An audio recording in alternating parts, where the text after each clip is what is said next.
दोस्तों, स्वागत है आपका परीक्षा खबरी में। आज है 26 मार्च। आज की महत्वपूर्ण खबरों को देख लेते हैं। 26 मार्च को बांग्लादेश का स्वतंत्रता दिवस मनाया जाता है। आपको पता है 1947 में जब भारत आज़ाद होता है तो इसका विभाजन भी साथ साथ होता है भारत पाकिस्तान के रूप में। तो पाकिस्तान के चूंकि धार्मिक आधार पर विभाजन होता है, इसलिए पूर्वी पाकिस्तान के रूप में बांग्लादेश पाकिस्तान के साथ जाता है।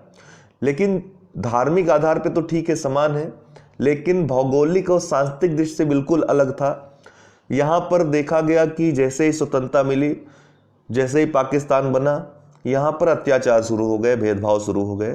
तो बांग्लादेशियों ने डिमांड शुरू कर दी आज़ाद होने की। तो काफ़ी लंबा संघर्ष चला। अंत में 1971 में भारत जब इसमें शामिल होता है, रक्त रंजित एक युद्ध होता है और उसकी परिणति के रूप में बांग्लादेश एक स्वतंत्र देश के राष्ट्र के रूप में सामने आता है। तो 26 मार्च के दिन ही इसको स्वतंत्रता मिली थी, इसीलिए 26 मार्च के दिन स्वतंत्रता दिवस बांग्लादेश में मनाया जाता है। बांग्लादेश को यदि बात करें भौगोलिक रूप से, तो बांग्लादेश ये इस तरह से आप देख सकते हैं इसकी स्थिति को। बांग्लादेश 3 तरफ से भारत से घिरा हुआ है। 5 भारतीय राज्यों की सीमाओं को टच करता है। कौन कौन? वेस्ट बंगाल, मेघालय, असम, त्रिपुरा और मिजोरम। इन 5 राज्यों की सीमाओं को टच करता है। ठीक है, तो आप देख रहे हैं कि पूर्व में, पश्चिम में और उत्तर में भारत की सीमाओं से लगा हुआ है। और इसके दक्षिण पूर्व में देखें तो यह म्यांमार से लगा है। म्यांमार की सीमा भी लगती है बांग्लादेश से। और बांग्लादेश की राजधानी ढाका में है। यह एक संसदीय गणतंत्रात्मक देश है।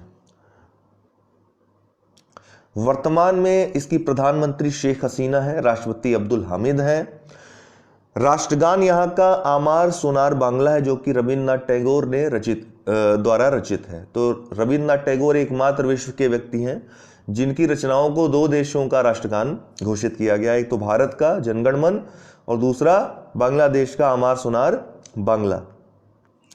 अगला है महाराष्ट्र में गुड़ी पड़वा पर्व का आयोजन, आंध्र प्रदेश और तेलंगाना में उगादी पर्व का आयोजन। ये दोनों ही जो चंद्र मास होता है, भारत का जो कैलेंडर होता है, चैत्र मास के शुक्ल प्रतिपदा में 9 संवत्सर, जो कि हिंदू नववर्ष भी कहा जाता है, जो कि 25 मार्च को इस बार पड़ा था, इस दिन मनाया गया। तो महाराष्ट्र में गुड़ी पड़वा और आंध्र प्रदेश तेलंगाना में उगादी पर्व के नाम से भी इसको जानते हैं।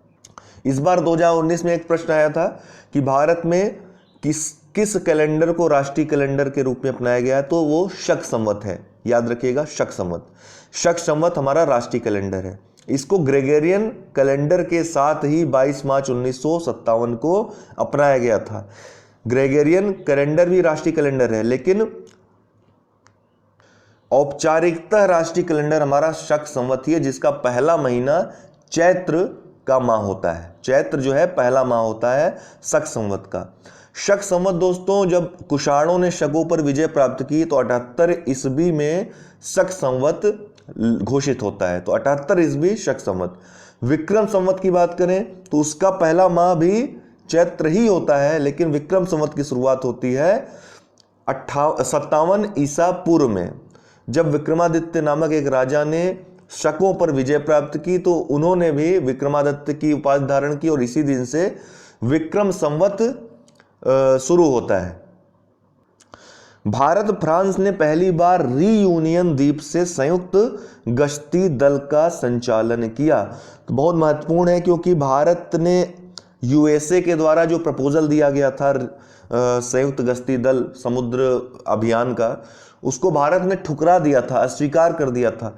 लेकिन फ्रांस के साथ रीयूनियन द्वीप पर गश्ती दल का संचालन किया। इसलिए आप समझ सकते हैं फ्रांस का महत्व भारत के लिए सामरिक दृष्टि से क्या है। ये आप देख रहे हैं हिंद महासागर है, मेडागास्कर अफ्रीका का जो द्वीप है, इसके 200 किलोमीटर पूर्व में रीयूनियन द्वीप है, मॉरिशस के लगभग दक्षिण में। ये मॉरिशस है, मॉरिशस की राजधानी पोर्ट लुइस, और इसके दक्षिण पश्चिम में रीयूनियन द्वीप है जिसकी राजधानी है सेंट डेनिस। यहीं पर संयुक्त गश्ती दल का आयोजन भारत और फ्रांस के बीच हुआ। P-8I विमान के द्वारा गश्ती दल का आयोजन यहां पर किया गया, भारत और फ्रांस के मध्य। भारत अब तक केवल जो समुद्री पड़ोसी हैं उन्हीं के साथ गश्ती दल का आयोजन करता था, तो फ्रांस पहला ऐसा देश है जो कि भारत का समुद्री पड़ोसी नहीं है और भारत ने इसके साथ गश्ती दल का आयोजन किया। कहां पे किया? रीयूनियन द्वीप पे। अच्छा, ये रीयूनियन द्वीप जो है दोस्तों, फ्रांस का ही एक उपनिवेश है एक प्रकार से। हालांकि उपनिवेशवादी व्यवस्था तो हट गई, लेकिन फ्रांस का ये एक भाग है। अगला महत्वपूर्ण है कि भारत और बेल्जियम के मध्य प्रत्यर्पण संधि संपन्न हुई। प्रत्यर्पण मतलब जो एक दूसरे देश में एक दूसरे देश के अपराधी हों और प्रत्यर्पण योग्य उन्होंने अपराध कोई किया हो। प्रत्यर्पण योग्य अपराध क्या होता है? 1 वर्ष या उससे अधिक की सजा वाला कोई अगर गुनाह किया हो तो वो प्रत्यर्पण संधि के दायरे में आता है और एक देश दूसरे देश को प्रत्यर्पित कर देता है कि लो, ये अपराधी आपके देश का, इसको हम आपको देते हैं। तो इसी को प्रत्यर्पण संधि कहते हैं। तो बेल्जियम के साथ हुआ है। बेल्जियम एक महत्वपूर्ण यूरोपीय देश है दोस्तों। उत्तर पश्चिमी यूरोपीय देश है।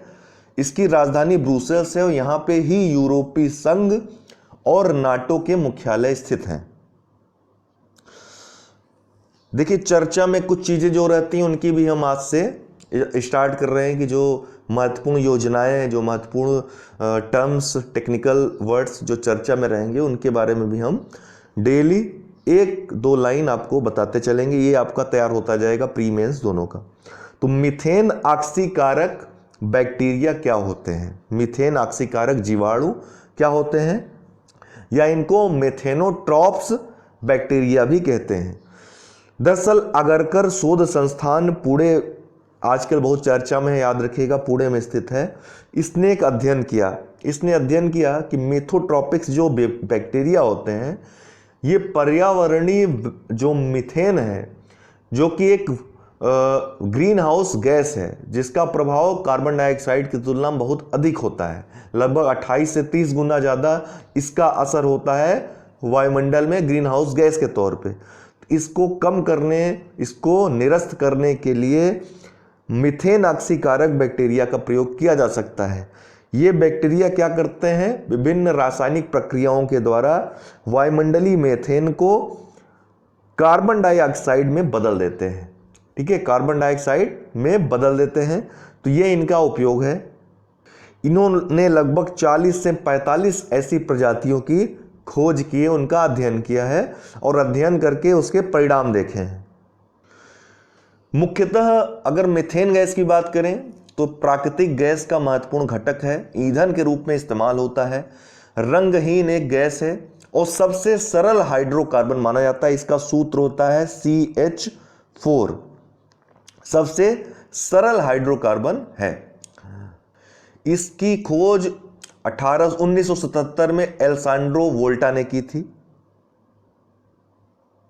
तो 1777 में इसकी खोज एल्सांड्रो वोल्टा ने की, 1777 में।